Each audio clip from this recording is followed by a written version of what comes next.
Hello, my name's Olivia. I'm 40 years old and I have a wild and crazy story to tell. This is all to do with my scumbag of an ex. Even though we're still legally married, I consider him my ex-husband because of what he did to me and our daughter 4 years ago. 4 years ago, when Kimberly was just 14, we were struggling to put food on the table due to my husband aimlessly squandering all our money. It was something that brought a lot of tension in the house, as we, as a family, couldn't survive on just one salary alone. It was a point of contention between us, but he would never disclose where or what he'd spend the money on. Even though Kimberly was young, she understood that things weren't right in the household, and she even began to resent her father for the amounts that he would spend. As much as I tried to protect her innocence and keep this awful news from her, she realized at some point, with the way that Ben was acting and treating both me and her, that he was the one in the wrong. Her suspicions were confirmed when one day, on a cold and rainy afternoon on June 16th, he left. He would normally leave us alone, sometimes for months on end, but this time it was permanent. We knew that he wouldn't come back for sure once a full year had passed ever since he left. And at that moment, Kimberly and I despised that man. "I hate him, Mom." "I know, sweetie, I too hate him for what he's done to us and for what he's done to you. You don't deserve the way that he's treated you, and even though he needs to atone for his sins, I'm going to pick up where he's slacked off. I promise you I'm going to work so hard that you won't ever need anything." And that I did. I quit my job and began to pursue affiliate marketing as well as content writing. It took about a year to make a living that I could say I was proud of, as I managed to become a homeowner as well as buy a beautiful and luxurious car for both myself and Kimberly. We were doing very well, if I do say so myself, and I'm glad that my work ethic rubbed off on Kim because she too began to pursue a career in online content creation. She managed to amass a total following of 90,000 followers on Instagram, TikTok, and YouTube. My baby girl was becoming a rising star. And in this day and age, turning your lifestyle into your income is a sweet deal. I am so proud of her. Unfortunately, though, as with most things in our lives, what goes up must eventually come down. And we sadly lost Henry, who was my ex-father-in-law, as well as Kimberly's grandpa. We were all devastated. Even though Ben left us all those years ago, we still kept in touch with his parents, after all. They were good people. They even helped us out during the tough financial times as well as the emotionally challenging times. They too were angry and hurt at Ben's actions, but Henry, his father, was particularly devastated. While the rest of us gave up and lost hope in Ben, Henry was still holding on to some faith that Ben would one day return with an explanation that would change our minds about what he did to us. As ridiculous as that sounds, he was such a loving person that his big heart simply couldn't accept anything other than that. Sadly, though, Henry would never get to see if his hope would ever be fruitful, as he, unfortunately, passed away. He had lived a long and fulfilling life, but I'm sure never hearing from his son is what also aided in his demise. Kimberly and I obviously attended the funeral, and once we saw Aria, Kimberly's grandma, and my ex-mother-in-law, we all ran towards each other and just held each other as tightly as we could. It was such a sad event to behold, but something completely outrageous happened that was just too shocking to comprehend. I'm sure the ambience of the cemetery, paired with paled and harrowed faces, was playing mind tricks on me because I could have sworn that I'd just seen a ghost. My eyes must have been playing a trick on me because somewhere in the distance I saw a ghost. I saw the ghost of a man who had been dead to me for 4 years. I saw my husband. Fortunately, or unfortunately, till this day I can't decide. Enough. It wasn't actually an apparition. It was indeed my husband, but he did look like a ghost. He was unnaturally slim, and it looked like all the blood in his body was siphoned. I attributed it to the fact that he appeared to know that his father was dead, and such harrowing news would make anybody look and feel ill. He approached the funeral and everybody was, unsurprisingly, shocked. Kimberly began to scream and shout at her father, berating him for leaving all those years ago.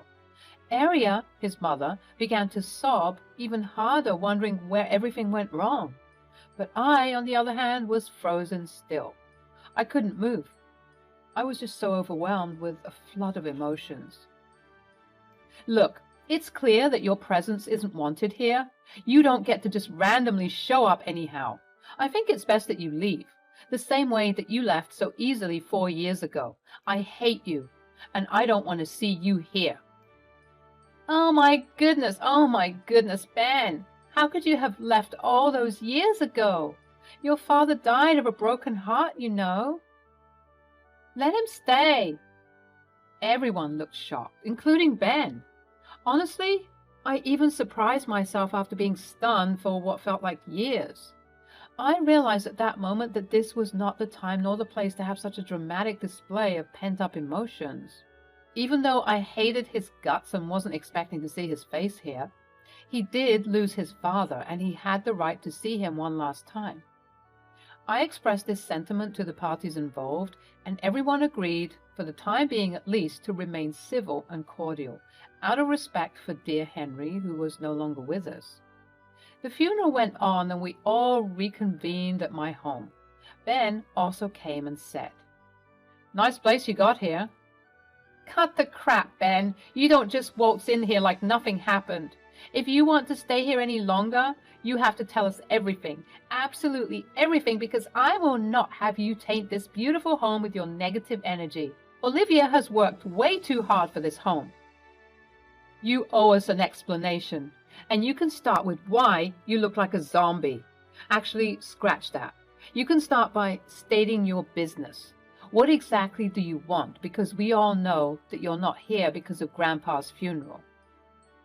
"Of course I'm here because of my father's funeral. He was my father, but I'm also here for another thing.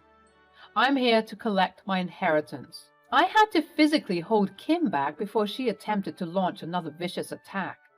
Some heads were being turned, and I could hear people murmuring about the brewing altercation that was about to ensue. Luckily, Aria had a hold of the crowd while I escorted Ben and Kim to a more secluded section of the house. "I didn't mean to hurt you, my baby." "Don't call me that. I'm not your anything. You forfeited the right to call me that the moment you decided to leave us to fend for ourselves with no explanation or anything. I mean, what sort of father does that?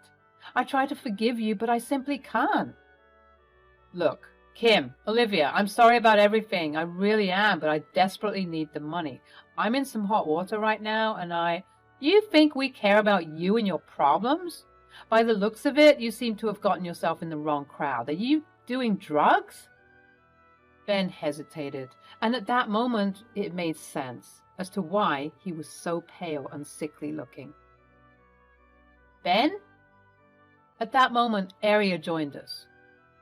"Now that I've sorted everything out, Ben, can you please explain what happened? You know, your father waited for you all this time.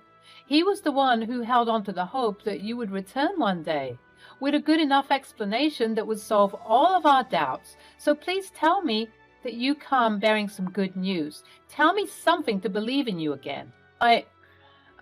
I came here to get my inheritance money, Mom." "He's on drugs, Grandma. That's why he came here, to get his inheritance money so that he can buy more drugs." "No, it's not like that at all. Look, you were right about me hanging with the wrong crowd. Let's just say that I was at the wrong place at the wrong time, and well, now I owe some people some money." "How much are we talking about?" 50. 50,000? Ben, what did you do?" "Wow, that is great. So you mean to tell me while Mom and I were struggling to keep warm and feed ourselves, you were messing around with shady people? Ha! Well, we won't help you with that. You made your bed, and now you have to lay in it." "Sweetie, I know you're upset, but please let's just... Are you trying to defend him right now? He left us, Mom." "I know, Kimberly. He didn't just leave you, okay? He left me too. He left your grandmother as well, and he left Grandpa too. He broke all of our hearts. And we don't ever have to forgive him for doing that, but clearly he's learned his lesson, right? I mean, just look at him. It's so crazy how I was defending him so wholeheartedly back then, when in the end, it was because of me that he eventually did what he did. Shortly after the funeral was finalized, Ben was putting up in a motel, and Aria and I, mostly Aria, would visit him to see if he needed anything. Kim refused the idea of even seeing his face again. We just wanted to finalize his inheritance so that he could be on his merry way. Kim and I decided that we didn't want much to do with him, but Aria, seeing as she was his mother, obviously wanted to try and rekindle something. As the weeks went by and the family lawyers did their best to authenticate Henry's will and see about inheritance values, Aria brought Ben to the house so that she could at the very least promote a civil environment amongst us all. As much as the bitterness and hatred weren't going to do us any good, it was going to take a long time for us to be anywhere near that. Kim would sometimes come just to sit and not speak, but she mostly opted out of the whole thing. Finally, the lawyers informed us of the inheritances that each person would receive, and by some lucky stroke of fate, it turned out that the inheritance money that Ben would receive was going to amount to $50,000. Kim was infuriated. She didn't find it fair that the person who robbed her of her happiness for many, many years gets to be rewarded out of the blue. As much as she was an adult, she was still my baby, and I could understand her frustrations. But unfortunately, it wasn't up to her to decide whether he would get the money or not. Aria and I were seemingly nonchalant about the findings, and honestly, I just wanted this whole process to be done with so that I could go back to living my good life. As Ben was assimilating to this lifestyle, it appeared as though his demeanor changed. He went from shy, timid, and remorseful to slightly arrogant and cocky, especially when he heard that he would be receiving exactly what he came here for. I noted this behavior change, but opted not to say anything and just chalk it up to the drugs he was doing. It was so sad to see a man who used to be so respectable end up like this. I just couldn't understand. A few more weeks went by, and Aria told me, Ben's inheritance money is ready to be collected. He doesn't know about it yet, but I wanted to inform you beforehand. I know it's a terrible thing to give such a large amount of money to an addict, as he can do. God, I don't even want to think about what he'd want to do. I'm so sorry, my child, but I just don't think that I can handle giving him the money just to see him disappear again. It would just shatter that sliver of hope that I have left for him. I can't be the one to give it to him. Please, can you do it? Of course, Aria. I can't imagine how hard this has been on you. It takes a different type of strength as a mother to witness such an awful thing happen to your baby. You've been strong for too long, Ma. It's time for you to rest. Please don't worry. I'll handle everything. Although I took on the task of handing Ben the money, I too needed some time to regulate myself and be at peace with any outcome that was about to happen. To calm myself down, ironically enough, I hid away in the attic where all of the old paraphernalia of my old life would sit.